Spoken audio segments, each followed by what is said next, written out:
Today we have the 2021 Volkswagen ID.4. This vehicle has done just under 88,000 miles. It has an automatic transmission and a fully electric motor. To the left of our steering wheel, we have cruise control as a feature, and on the right we have voice control and automatic headlights.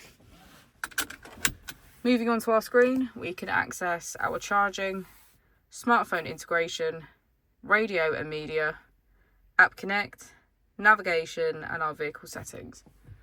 On the second page we have driver assist, ID software, settings and background.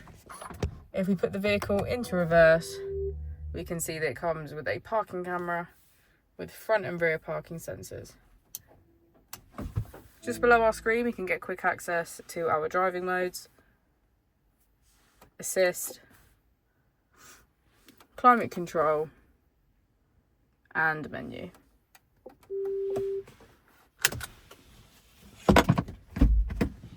As we go into the back of the vehicle, we can see that all of our seats have a black leather trim.